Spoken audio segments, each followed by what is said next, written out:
الحمد لله وحده والصلاة والسلام على من لا نبي بعده أما بعد. وعن مالك بن الحويرث رضي الله عنه أنه رأى النبي صلى الله عليه وسلم يصلي فإذا كان في وتر من صلاته لم ينهض حتى يستوي قاعدا. رواه البخاری. مالک ابن الحویرث رضی اللہ عنہ فرماتے ہیں کہ انہوں نے اللہ کے رسول صلی اللہ علیہ وسلم کو دیکھا نماز پڑھتے ہوئے، تو جب وہ طاق رکعت میں ہوتے تو کھڑے نہیں ہوتے یہاں تک کہ پہلے برابر بیٹھ جاتے۔ اس حدیث میں مالک ابن الحویرث رضی اللہ عنہ نے نبی صلی اللہ علیہ وسلم کے نماز کے متعلق ایک مسئلہ بیان کیا ہے کہ اللہ کے رسول جب وتر رکعت میں ہوتے، وتر سے مراد پہلی اور تیسری رکعت ہے، تو جب پہلی اور تیسری رکعت سے فارغ ہوتے تو اوپر فوراً کھڑے نہیں ہوتے بلکہ پہلے بیٹھ جاتے اور بیٹھنے کے بعد کھڑے ہوتے تھے۔ یہ جو دوسرے سجدے کے بعد تھوڑی دیر کے لیے بیٹھنا ہے تو اس بیٹھنے کو جلسہ استراحت کہا جاتا ہے۔ جلسہ استراحت کا معنی وہ بیٹھنا جس میں انسان تھوڑا سا راحت، آرام اور استراحت کر لیتا ہے۔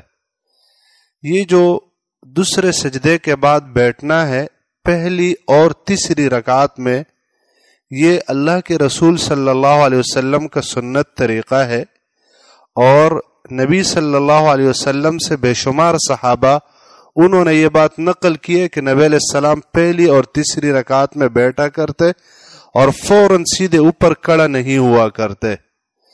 جو جلسہ استراحت ہے اس کی دو صورتیں ہیں۔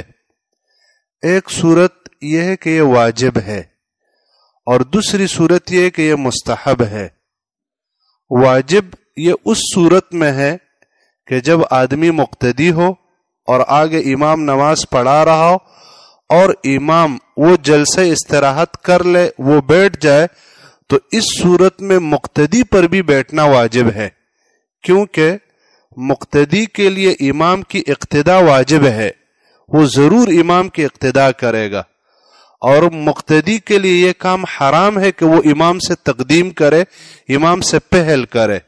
تو جب امام کی اقتداء واجب اور امام سے پہل حرام، تو یہ جو جلسہ استراحت ہے یہ بھی امام کے اقتداء میں اس کے اوپر واجب ہو جائے گا۔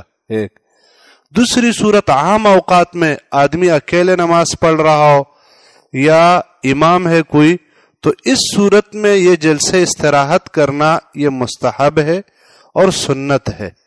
اگر آدمی یہ جلسہ استراحت کر لے تو اس سے انسان کو 10 نیکیاں مل جاتی ہے، اور اگر نہ کرے تو اس بڑے خیر سے انسان محروم ہو جاتا ہے۔ اور یہ اللہ کے رسول صلی اللہ علیہ وسلم نے کیا ہے۔ یہ اس صحابی مالک ابن الحویرث رضی اللہ عنہ یہ آئے تھے اور اللہ کے رسول علیہ السلام کے پاس 20 دن گزارے تھے انہوں نے، تو 20 دن میں نبی صلی اللہ علیہ وسلم نے ان کو دین کے احکام سکھلائے۔ پھر 20 دن کے بعد یہ فرماتے ہیں ہم اپنے گھر جانے لگے تو اللہ کے رسول نے ہمیں ایک حکم دیا تھا کہ صلو کما رأیتمونی اصلی، کہ تم اس طرح نماز پڑھو جس طرح کہ تم نے مجھے نماز پڑھتے ہوئے دیکھا۔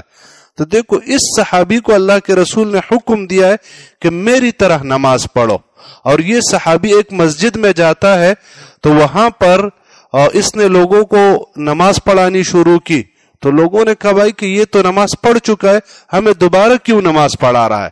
تو پھر لوگوں نے کہا یہ ہمیں اس لیے پڑھا رہا ہے کہ یہ ہمیں سکھانا چاہتا ہے کہ اللہ کے رسول کس طرح نماز پڑھتے تھے۔ تو پھر اس صحابی نے جو نماز پڑھائی تو اس نماز کے اندر یہ پہلی رکعت میں اور تیسری رکعت میں دوسرے سجدے کے بعد بیٹھ گئے اور بیٹھنے کے بعد دوبارہ اٹھ گئے۔ اور یہ حکم اللہ کے رسول نے ایک دوسرے صحابی کو بھی دیا تھا جو آئے تھے مسجد میں اور 2 رکعت پڑھے اور جلدی جلدی پڑھ لیے، 2 رکعت پڑھے اور جلدی اللہ کے رسول کے پاس آئے تو اللہ کے رسول نے حکم دیا کہ اذ جاؤ فصلی فإنک لم تصلی، تو نماز پڑھ، تو نے نماز ہی نہیں پڑھی ہے۔ تو پھر اس صحابی کو جو نماز کا طریقہ سکھلایا تھا تو اس میں یہ فرمایا تھا ثم اسجد حتی تطمئن ساجدا، آپ سجدہ کرو یہاں تک کہ آپ پورے اطمینان سے ہو جاؤ، اور پھر ثم ارفع حتی تطمئن جالسا، پھر جب آپ سجدے سے اٹھو تو آپ بیٹھو یہاں تک کہ آپ مکمل طریقے سے مطمئن ہو جاؤ، یعنی پورے اطمینان کے ساتھ آپ بیٹھ جاؤ، تو اس کے بعد آپ کو اٹھنا چاہیے، اور اس میں جلدی آپ کو نہیں کرنی چاہیے۔ اس کو بھی، اور ایک اور صحابی ابو حمید الساعدی رضی اللہ عنہ، 10 صحابہ ایک مجلس میں بیٹھے تھے، اور اس نے کہا کہ میں اللہ کے رسول کے نماز کا طریقہ تم سب سے زیادہ جانتا ہوں۔ تو انہوں نے کہا بھائی کیسے زیادہ جانتے ہو؟ آپ تو ہم سے پرانے صحابی بھی نہیں، نہ ہم سے زیادہ تابعداری کرنے والے ہو۔ تو اس نے کہا بات ٹھیک ہے تمہاری، لیکن میں زیادہ جانتا ہوں۔ تو ان 10 صحابہ جس میں بڑے بڑے صحابہ موجود تھے، انہوں نے کہا چلو دکھاؤ اللہ کے رسول کیسے نماز پڑھتے۔ تو اس میں اس صحابی نے جو نماز کا طریقہ سکھلایا تو اس میں یہ بات تھی کہ ثم یعتدل، کہ اللہ کے رسول علیہ الصلوۃ والسلام اعتدال کرتے، بیٹھ جاتے، حتی یرجع کل عظم الی موضعہ، یہاں تک کہ ہڈی کا ہر جوڑ اپنی جگہ تک پہنچ جاتا، یعنی دوسرا سجدہ کر لیتے تو پھر اس کے بعد بیٹھ جاتے، اتنے آرام سے بیٹھتے کہ ہر ہڈی کا ہر جوڑ اپنی جگہ تک پہنچ جاتا۔ تو دیکھو یہ اتنے دلائل 10 صحابہ کی موجودگی میں اس صحابی نے جلسہ استراحت کیا، اور سب نے اس کی کیا کیے؟ تائید کیے۔ تو اس سے معلوم ہوتا ہے کہ ایک سنت طریقہ ہے۔ جو لوگ کہتے ہیں کہ بھائی یہ اللہ کے رسول نے بڑھاپے کی وجہ سے کیا ہے یا اللہ کے رسول نے بیماری کی وجہ سے کیا، تو اس بات پر کوئی دلیل نہیں ہے۔